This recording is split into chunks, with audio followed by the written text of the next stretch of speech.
रहस्य। चौरा गांव के खेतों में इन दिनों खुदाई का काम चल रहा था। असल में इसी गांव से होकर एक अच्छी सड़क गुजरनी थी, इसलिए यहाँ खुदाई शुरू की गई थी। अचानक एक दिन खुदाई करने वाली मशीन से कुछ टकराता है। बाद में जब खोजबीन की जाती है तो वहां से 2 कंकाल मिलते हैं। पुलिस गांव के लोगों से पूछताछ शुरू करती है। आप लोगों को क्या लगता है ये किसके कंकाल हो सकते हैं? अरे साहब, हमें क्या पता ये किसके कंकाल है, आप ही लोग पता लगाइए। हम लोग तो बहुत ज़्यादा डरे हुए हैं। हाँ, हमारी फॉरेंसिक टीम अभी आ रही है। ये बताओ कि इस गांव के रहने वाला कोई जोड़ा गायब तो नहीं ना? क्योंकि शुरुआती जांच में तो ये बात सामने आ रही है कि एक कंकाल किसी पुरुष का है तो एक किसी महिला का। साहब, हमें तो बहुत डर लग रहा है। ऐसे कंकाल मिलने का मतलब गांव के आसपास ही किसी की हत्या हुई है या फिर किसी को जलाकर मार डाला गया है। हाँ साहब, हम अपने परिवार को लेकर बहुत ही ज्यादा परेशान हैं। देखिए, आप लोगों की परेशानी हम समझ सकते हैं, लेकिन आप लोगों को पुलिस का सहयोग करना होगा, क्योंकि आपके सहयोग के बगैर हम ये पता नहीं लगा सकते हैं कि आखिर ये किसके कंकाल है और इनकी हत्या किसने की। ठीक है साहब, गांव के लोग आपका पूरा सहयोग करेंगे। हाँ साहब, पूरा सहयोग करेंगे। तो फिर ठीक है, हम अपनी जांच शुरू कर देते हैं। कुछ दिन बाद जांच रिपोर्ट आ जाती है। पता चलता है कि ये कंकाल करीब 20 साल पुराने हैं, यानी 20 साल पहले किसी जोड़े की हत्या कर शव को यहाँ पर दबा दिया गया था। इंस्पेक्टर राघव, ये बताओ कि 20 साल पहले की मर्डर मिस्ट्री क्या आप सुलझ सकती है?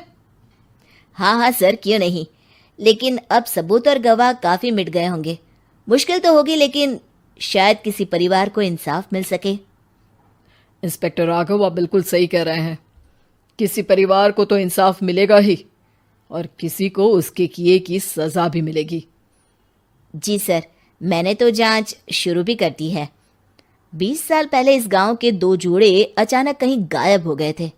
मैंने दोनों ही परिवारों के बाकी के सदस्यों से बातचीत शुरू की तो उन्होंने बताया कि उनके बच्चे शहर गए थे, लेकिन आज तक वापस नहीं लौटे हैं।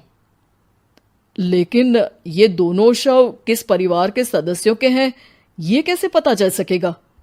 सर, मैंने डीएनए टेस्ट करवा लिया है। आज शाम तक इसकी रिपोर्ट भी आ जाएगी। अच्छा, ठीक है। उसी शाम को सर, डीएनए रिपोर्ट के मुताबिक ये दोनों ही लाशें चौरा गांव के रहने वाले प्रधान सुल्तान सिंह के बेटे और बहू की है। लेकिन इनकी हत्याएं किसने की है, ये कैसे पता लगेगा? इसी का तो पता लगाने की कोशिश में जुटा हूं सर। आज सुल्तान सिंह से मिलने भी जा रहा हूं। मेरा बेटा और बहू तो मेरे लिए सिर्फ यादों में ही रह गए थे।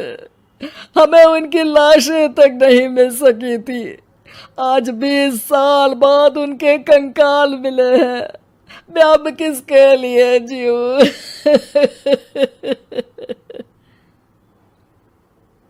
लेकिन सर, क्या आपकी किसी से कोई दुश्मनी थी? अपने बेटे बहू की हत्या के लिए आप किसे जिम्मेदार मान रहे हैं? अब मैं किसका नाम बोलूं? मेरी तो किसी से दुश्मनी नहीं थी, बस मेरे बेटे बहू को कोई वापस ला पाता।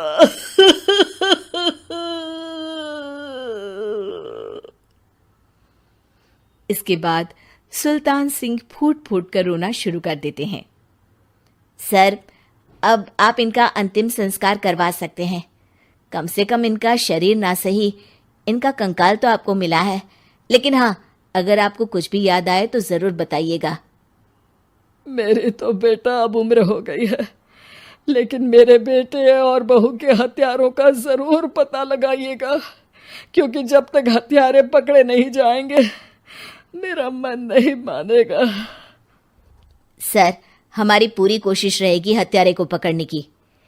लेकिन एक बात बताइए, उस वक्त आपको किस पर शक गया था?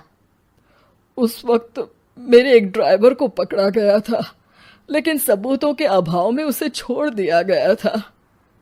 अच्छा, और ड्राइवर पर कैसे शक हुआ था? क्योंकि उस दिन ड्राइवर छुट्टी पर था। उस समय लेकिन लाश क्यों नहीं मिल सकी थी? उस वक्त पुलिस ने बहुत कोशिश की थी, लेकिन दोनों की डेड बॉडी नहीं मिल सकी थी। ठीक है, हमारी तफ्तीश चल रही है, मैं फिर आऊंगा। इसके बाद इंस्पेक्टर वहां से चला जाता है और सुल्तान सिंह अपने बेटे और बहू की याद में खो जाते हैं। कुछ दिन बाद सुल्तान सर, एक बात बताइए, जब आपके बेटे बहू की हत्या हुई थी, उसी के आसपास आपके ही गांव का रहने वाला एक और जोड़ा उसी वक्त गायब हो गया था ना?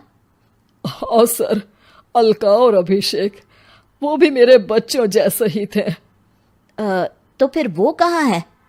उनका भी आज तक पता नहीं चल सका, लेकिन बताते हैं कि कुछ साल पहले अभिषेक को गांव के ही किसी आदमी ने मुंबई में देखा था, लेकिन फिर वो गायब हो गया। यानी अभिषेक और अलका की हत्या नहीं हुई थी, बल्कि उन्होंने किसी वजह से खुद ही गांव छोड़ दिया था। हाँ, हो सकता है, क्योंकि अभिषेक मेरे बेटे संतोष का अच्छा दोस्त था और उसका मेरे घर भी आना जाना लगा रहता था। हो सकता है कि उसने मेरे बेटे और बहू के बारे में सुन लिया हो और ये गांव छोड़ दिया हो सकता है। उनके परिवार का कोई अब नहीं रहता क्या इस गांव में? अब तो कोई नहीं रहता। एक चाचा थे, लेकिन उन्होंने भी अपना पुश्तैनी मकान बेच दिया है। वो भी अब कहीं शहर में ही बस गए हैं। ओह, अभिषेक और अलका के बारे में भी पता लगाना होगा। हो सकता है कि वही इस हत्या के बारे में कुछ बता सके। हो तो सकता है, लेकिन वो बेचारे तो खुद ही वक्त के मारे थे, वो क्या बताएंगे। फिर भी सर, जब केस दोबारा खुला है तो जांच तो करनी ही पड़ेगी, और इस बार तो लाशें भी बरामद हुई है। कुछ दिन तक लगातार तफ्तीश चलती रही। एक दिन थाने से सुल्तान सिंह को फोन आता है। हाँ, कौन बोल रहा है? सर, मैं कांस्टेबल तुलाराम बोल रहा हूँ थाने से। आपको थाने आना पड़ेगा। थाने? लेकिन क्यों? सर, किसी की पहचान करवानी है। अच्छा ठीक है, मैं दोपहर तक पहुंचता हूँ। सुल्तान सिंह दोपहर में थाने पहुंचता है। कई पुलिस के अधिकारी वहां मौजूद रहते हैं। सर, आपके बेटे की हत्या का रहस्य आज शायद सुलझ जाए। अच्छा इंस्पेक्टर राघव, पर वो कैसे? सर, उस आदमी को देखिए, क्या वही अभिषेक है? सुल्तान सिंह की आंखों में हैरानी से आंसू आ जाते हैं। हाँ सर, यही अभिषेक है। ये आपको कहाँ से मिला? सिर्फ अभिषेक ही नहीं, बल्कि इसकी पत्नी अलका भी इसके साथ है। मैडम, जरा अभिषेक की पत्नी को लाइए। जैसे ही अलका को पेश किया जाता है, सुल्तान सिंह जमीन पर गिर जाते हैं। सुल्तान सर, क्या हुआ आपको? आप अलका को देखकर गिर क्यों गए?